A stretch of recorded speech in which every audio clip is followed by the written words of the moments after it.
You may notice something a little bit different about this week's episode of our podcast. Yep, I'm flying solo.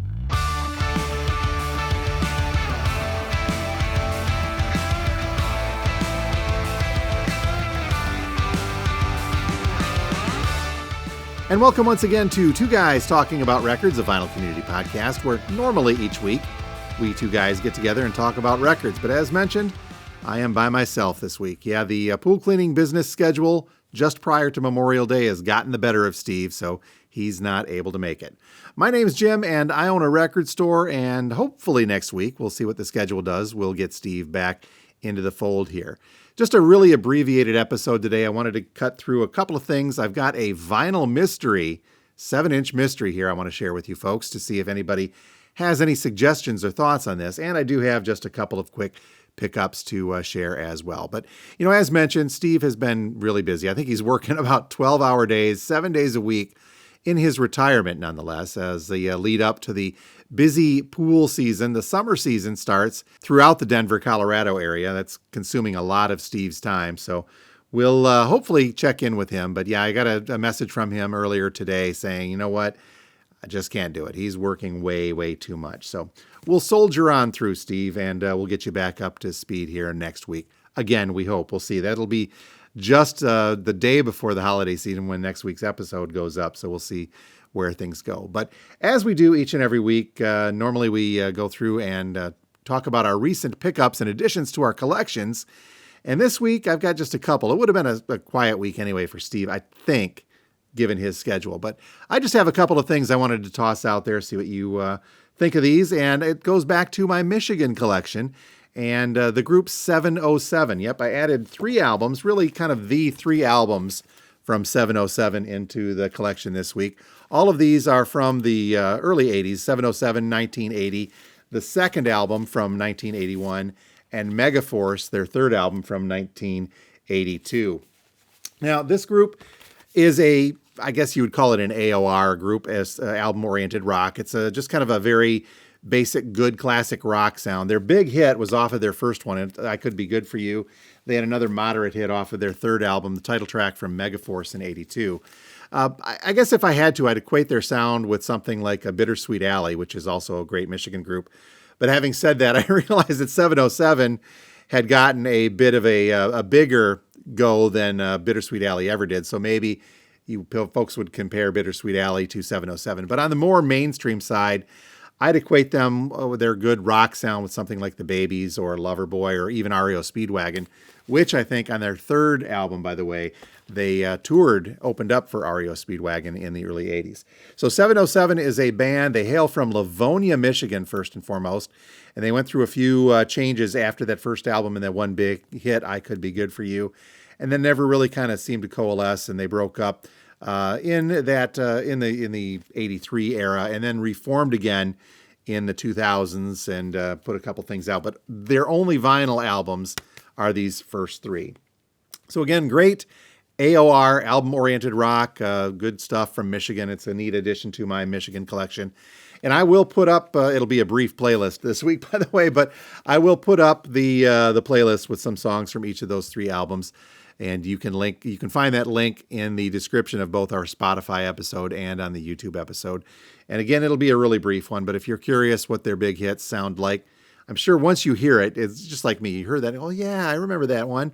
You'll get into that. So onward, though, to the bigger portion of this abbreviated episode of Two Guys. And you folks, if you've been watching the podcast for a while, or if you click over to our normal channel at the Radio Wasteland stuff that we put up there, you know that I've got a certain affinity for Michigan stuff, obviously with the 707 going into the Michigan collection. And through the time here at the record store, the past 8 years or so, I found some very interesting and obscure Michigan artists. And some of them I'm able to track down and find some info on. And I had one of these a while ago that we put out there, and I got some answers on the YouTube side of where the band came from a little bit. And then I had the big one, of course. We talked about Master Dance a couple times, this 7-inch that I found a while ago that was just a tremendously valuable acid rock piece from the early mid-70s as well through there. Well, I found another one. This is a 7-inch, and I'll call it up on the screen here. It is from the artists Thornton and Sheard, and it's a 7-inch with one side being Rat, and the other side is the song Take All of Me. Now, as I do when I get records like this in that don't have much information on them, I try to do some research. Of course, you start with Discogs. Big zero there. This will be in Discogs. I'll get this up a little bit later on, and probably by the time this episode goes, I'll have this entered into Discogs. But this release, nothing from the artists or artists that appear on this are in Discogs as of the recording of this. And the artists themselves are Rick Thornton and Manuel Sheard III. So all of the info that I've got to go off of is based on just this label here. You know, cursory Google search turned up nothing. I even turned to the Grok AI and asked it to try to find some information on this. It did a deeper dive and wasn't able to find anything. So let me go through the label here, and maybe, just maybe, especially if there's some Michigan folks out there, you can help me dig into some information on this. And I have not yet done the personal deeper dig, which is the next step is contacting some folks I know that are also heavily into the Michigan music history and see if they've got any information. But this hails from 1981. It is a 1981 pressing with the label code of LRC 45. And the record label itself, it says Quest Records. And it has an address in Saginaw, Michigan, 1902 Joslin Street, Saginaw. Grok looked that up. I looked it up on the maps as well. It is a residential address in Saginaw, and the names that have been associated with that address are not the names associated with this or with this 45. So it has a phone number on there as well. We're blocking out the phone number because I did a check on that, and it is still an active phone number. Now, the odd thing is that this is a 517 now. If you were from Michigan, I'm born and raised here, all my life, Michigan, 517 was the area code that took up pretty much most of the area outside of Detroit and points north, even into the Saginaw Bay area for many years until they switched it to a 989. Now 517 is kind of relegated to pretty much in the Lansing area and points around there, where we up here are 989. So this tells me that it legit is from that era with that 517 and the Saginaw address. Beyond that, I got nothing. I seriously have got nothing. So Thornton and Sheard, again, are the artists, and the names associated underneath the writing credits are Rick Thornton, Thornton, and Manuel Sheard III, Sheard. The music is interesting. It is kind of a garage rock sound, a little bit of funk in there, but some rock as well, as I mentioned. It's got a real heavy keyboard that kicks in from time to time. The song Rat, and I will put some of the music up here, provided we don't get a copyright ding on YouTube. We'll see what happens, but we'll put that up here now. That is more of an upbeat rock song. So let's take a quick listen to an excerpt from Rat.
Now, consequently, the B-side, the song on the B-side is simply titled Take All of Me. That's a little more keyboard-centric and a little more mellow, so let's take a quick listen to that one as well.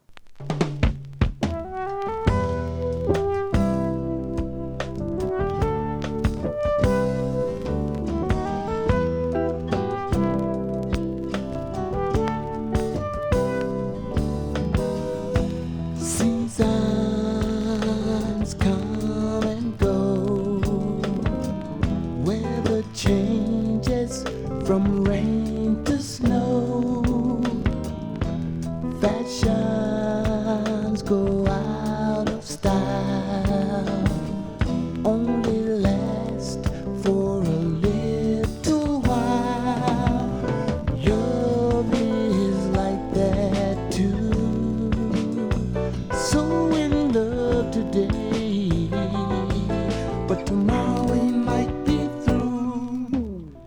So there you have it. The artist is Thornton and Sheard, Rick Thornton and Manuel Sheard III. My searches have come up completely dry. I'm finding some names, the names Thornton and Sheard, associated with Saginaw, but not these names. I found other ones, especially with Manuel Sheard III. You think it might be easy to find something like that. I'm finding a senior, or just Manuel Sheard, and I don't know, there was probably a second in there somewhere, but nothing on the third. So again, this is 1981 from Quest Records. But that, again, Quest is probably just an indie home-based label they made themselves. Again, confirming the fact that it's a residential address now in Saginaw. The phone number has been reassigned, obviously, over the years. Still in that 517. But LRC45 is the label code for Thornton and Sheard. Rat on one side, and the other side is Take All of Me. So what I'm going to do is I'll keep doing research on this side of things. We'll have this in Discogs by the time you guys see this episode. We'll have that up there. It will be in Discogs, but I'll be the one to put it there. And I will reach out to some of the folks I know who are probably a little more adept at searching through that era of mid-Michigan music to see if we can find out any information on this artist and on this 45. So aside from that, I have no valuation whatsoever. I don't think this falls in the Northern Soul category quite because of the 80s and because of the heavier guitar, but you never know. And because that may really affect the valuation of something like this. But with no history in Discogs or in Pop Psych, I don't know. We'll kind of see where it goes from here. But if anybody has any information on this whatsoever, feel free to contact me here at the store. I'd take any info I've got on either of the artists or the artist as a pair or the label. So we'll see where that takes us, and we'll figure out what to do with this 45 down the line. All right, folks, that will do it for a very abbreviated episode of Two Guys Talking About Records. Again, we apologize for this, but Steve's schedule kind of gotten the better of him with his retirement gig in cleaning the pools. And again, right before the Memorial Day holiday is his busiest. He found that out last year. I think he was a little better prepared this year going into it, but still is just super, super busy. So we'll get him back online, and hopefully by next week, we'll be back to normal with our episodes. So until next time, this has been Jim, and you have been watching Two Guys Talking About Records, but today it's just one guy talking about a few records from Michigan and this Mystery 45. Let me know what you folks think. We'll talk to you next week. Thanks.